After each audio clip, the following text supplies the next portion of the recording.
अस्सलाम वालेकुम, कैसे हैं सब? ठीक ठाक खैरियत से। अच्छा जी, आज मैं रेसिपी लाई हूँ बीफ हलीम की, जो अब मैं आपके साथ रेसिपी शेयर करूँगी। आगे इंशाल्लाह बकरीद ईद आ रही है तो आप के लिए आसानी होगी, क्योंकि मैं बहुत इजी तरीके से बना रही हूँ। मैं गोश्त बॉयल करके फिर बनाऊँगी। वैसे तो हम फ्राई करके घी में बनाते हैं, लेकिन मैं इस तरह करती हूँ क्योंकि क्विक और ईजी काम है। टेस्ट में कोई डिफरेंस नहीं, बिल्कुल वही ज़बरदस्त टेस्ट जायका आता है इसका। तो ये मैंने गोश्त रख दिया है, इसमें पानी डाल के नमक डाल के इसको हम रख देंगे चूल्हे पे और हम थोड़ी देर बाद वॉक करने चले जाएंगे। कुकर में गोश्त डाल के हम तकरीबन उसको आधा घंटा दे देंगे और मैं जिब्रान के साथ थोड़ी देर बाहर जाऊंगी। यहाँ पे हम थोड़ी देर वॉक करेंगे और सलार को भी मैंने गोद में ले लिया है और जिब्रान भी मेरे पास आ गया है, जो 1 2 3 कह के मुझे कहता है कि चलो फिर चलते हैं। हम गोश्त को तकरीबन 35 to 40 मिनट्स देंगे ताकि वो बिल्कुल अच्छी तरह गल जाए और वो बिल्कुल उसको हाथ लगाएं तो वो बस खुलता ही जाए। लेकिन आपने ये करना है कि आपने मछली वाला गोश्त लेना है और उसकी बड़ी बड़ी बोटियां बनानी है। मैंने तो पहले से ये नहीं सोचा था, इसलिए बस मेरे पास घर में जो गोश्त मौजूद था मैंने उसी से बस फिर बनाया। अच्छा जी, अभी हम क्या करेंगे कि सबसे पहले हम डाल देंगे ऑयल, और ऑयल में हम लोग डालेंगे प्याज जो बिल्कुल बारीक कटी होगी। उसको बिल्कुल इस तरह बारीक बारीक काटना है कि वो जल्दी से फ्राई हो जाए और उसके कोई भी वो बड़ा पीस बाद में मतलब सामने नज़र ना आए शोर पे। मैं ये थोड़ा सा मैंने छोड़ दिया था क्योंकि ज़्यादा था, तो बस ये मैंने डाल दिए हैं प्याज। अब इसको हम अच्छी तरह ब्राउन करेंगे, बिल्कुल इस तरह कि ये बिल्कुल क्रिस्पी से हो जाए। इनको जलाना भी नहीं है और इनको ज़्यादा कच्चा भी नहीं छोड़ना, बस इनको बिल्कुल अच्छी तरह से फ्राई करना है। ये देखिए ज़रा ये ज़बरदस्त सारे फ्राई हो रहे हैं। यहाँ पे मैंने ले लिया है 1 प्याली दही और उसमें मैं डाल दूँगी ये नेशनल का निहारी मसाला, और उसके अलावा मैं इसमें थोड़ा सा डालूँगी नमक और लाल मिर्च पाउडर। आप अपने टेस्ट के हिसाब से भी इसमें मिर्च कम या ज़्यादा कर सकते हैं या सिर्फ मसाले से भी कर सकते हैं। मैंने आधा पैकेट मसाला डाला है। जो जितना तेज़ खाते हैं आप अपने हिसाब से इसको उस हिसाब से भी रख सकते हैं। हम इतना ज़्यादा तेज़ नहीं खाते, दरमियाना खाते हैं। मीडियम हिसाब से मैं बना रही हूँ बच्चों के लिए भी, तो बस इसलिए इस हिसाब से बनाते हैं।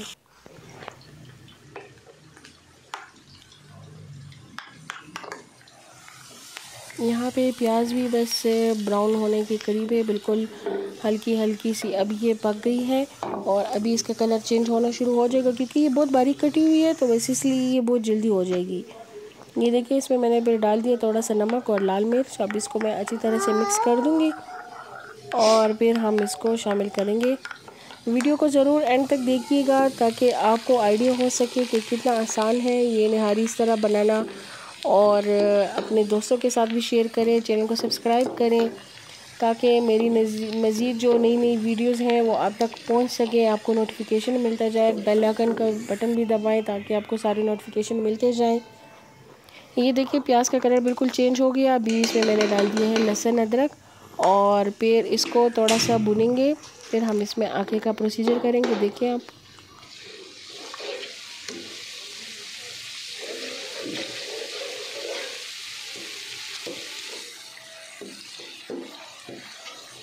जब ये लहसुन अदरक इसमें अच्छी तरह भुन जाए फिर हम इसमें गोश्त शामिल करेंगे यखनी के बगैर। और मैंने गोश्त जो है वो हड्डी के साथ लिया है, आप भी ज़रूर हड्डी के साथ लें ताकि इसका टेस्ट बहुत अच्छे बने और इसकी जो यखनी में इसका फ्लेवर हड्डियों के साथ आता है वो बोनलेस गोश्त के बगैर नहीं आता। तो आप ज़रूर फिर हड्डी के साथ लें, मछली वाला गोश्त लें और थोड़ी सी इसमें नली वाली या अच्छी अच्छी सी हड्डियाँ ले लें, तो उसके साथ आपका जो निहारी का फ्लेवर होगा वो बहुत ज़बरदस्त आएगा। ये मैंने सारा गोश्त इसमें डाल दिया। अभी मैं इसको अच्छी तरह से भून लूँगी ताकि इसका जो गोश्त है वो तेल में अच्छी तरह से फ्राई हो जाए। अगर आप सिंपल इस तरीके में भी पकाना चाहते हैं तो ये भी आसान तरीका है कि आप तेल रख लें, प्याज ब्राउन करके उस पर गोश्त लहसुन अदरक और मसाला डाल के उसको अच्छी तरह से पका लें हल्की आंच पे या कुकर में। फिर इसके एंड में उसके ऊपर मसाला और बाकी का प्रोसीजर कर लें। लेकिन बस मेरे लिए ये आसान था तो इसलिए मैंने इस तरीके से बनाया। आप भी ज़रूर इस तरीके से बनाएं, बहुत आसान है। लेकिन इस बात का ख्याल रखिए कि बोटियाँ आपकी बड़ी होनी चाहिए। मेरे पास देखिए छोटी हैं तो वो निहारी वाला मज़ा फिर उसमें ज़्यादा आता है। ये बस बिल्कुल अच्छी तरह से बुन गया है। अभी हम इसके ऊपर डालेंगे अपना जो टमाटर वाला दही वाला पेस्ट था वो डाल देंगे और इसको अच्छी तरह से इसके ऊपर सेट करके मिक्स करके इसको अच्छी तरह से हम भून लेंगे ताकि इसका ऑयल जो है वो सारा ऊपर आना शुरू हो जाए।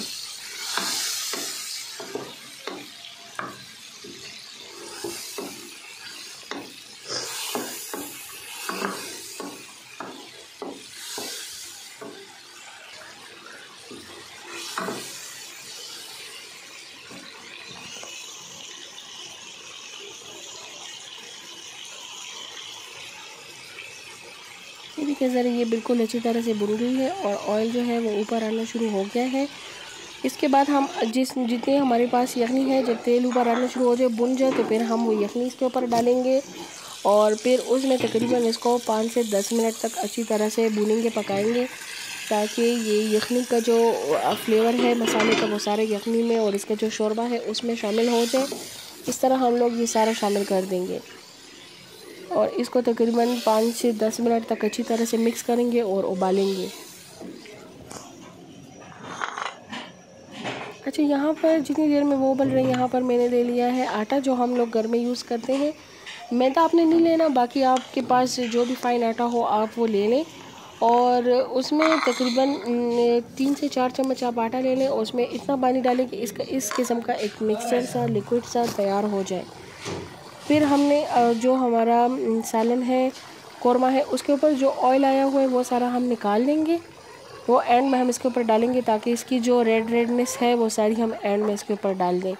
तो ये सारा मैं निकाल लूँगी और जो हमारे पास मिक्सचर हम लोगों ने आटे का तैयार किया हुआ है वो हम इसमें डालेंगे और इसको इतना थिक रखना है जितना आपको पसंद है, लेकिन इसको बिल्कुल दरमियाना रखना है, क्योंकि ये थोड़ा सा टाइम गुजरने के बाद ख़ुद भी ये थिक हो जाता है, गाढ़ा हो जाता है। ऑयल सारा मैंने हटा दिया है और ये मैंने इसमें सारा ये आटे वाला मिक्सचर डाल दिया है। अब इसको हम साथ साथ हिलाते जाएंगे ताकि सारे एक जैसे मिक्स हो जाए और ये हमारा शोरबा जो है ये गाढ़ा हो जाए। काफ़ी लोग ऐसे भी करते हैं कि ये यहाँ पे हड्डियाँ और गोश्त सारा निकाल कर उसको अलग कर देते हैं और फिर जो शोरबे में ये सारा कुछ डाल के फिर इसको गाढ़ा करके एंड में शामिल करते हैं, लेकिन आप साथ भी डाल दें, कुछ नहीं होगा, बिल्कुल सेट बनेगा ये इंशाल्लाह। अगर आपको ये हल्का लगता है तो आप थोड़ा सा आटा और भी एंड में ऐड कर सकते हैं और इसको गाढ़ा कर सकते हैं, लेकिन ये है कि बॉयल होने के बाद ये थोड़ा सा गाढ़ा हो जाएगा और फिर थोड़ी देर अगर इसमें गुजर भी जाएगी तो ये गाढ़ा हो जाएगा।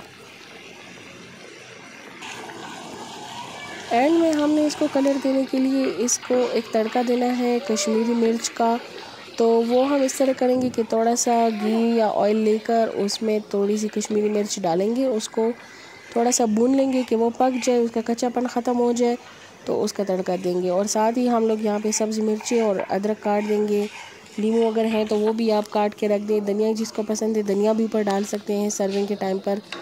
तो ये तो अभी मेरा बिल्कुल सेट हो गया है, अभी मैं इसको तड़का दूँगी। आप देखिए यहाँ पे पैन में मैंने थोड़ा सा ऑयल ले लिया है और उसमें मैं डाल दूँगी कश्मीरी लाल मिर्च।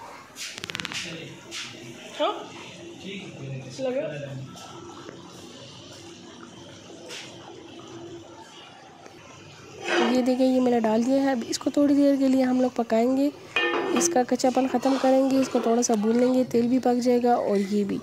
फिर हम इसका तड़का उसको दे देंगे कोरमे को, अपना जो हमारा निहारी का सालन है।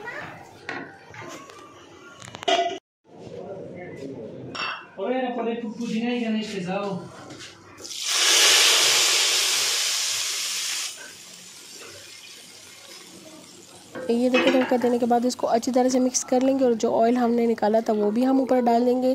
आप इस वक्त भी डाल सकते हैं और सर्विंग के टाइम पे भी डाल सकते हैं, जिस डोंगे में आप सर्व करें। तो बस मुझे तो आपको एंड तक दिखाने, इसलिए मैं अभी से ही आपको सेट करके दिखा देती हूँ।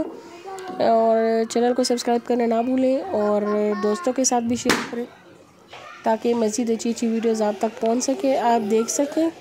ये देखिए से बिल्कुल एंड पे आपकी फ़ाइनल लुक ये तैयार हो गई। आप नान के साथ और अच्छे से सलाद के साथ सर्व करें। इंशाल्लाह नेक्स्ट वीडियो में फिर मिलेंगी एक नई रेसिपी के साथ, एक नई वीडियो के साथ। अपनी दुआओं में याद रखें, एक दूसरे का ख्याल रखें, ख़ुद भी खुश रहें और एक दूसरे को भी खुद खुश रखने की कोशिश किया करें और अपना ख्याल रखें। अल्लाह हाफिज़।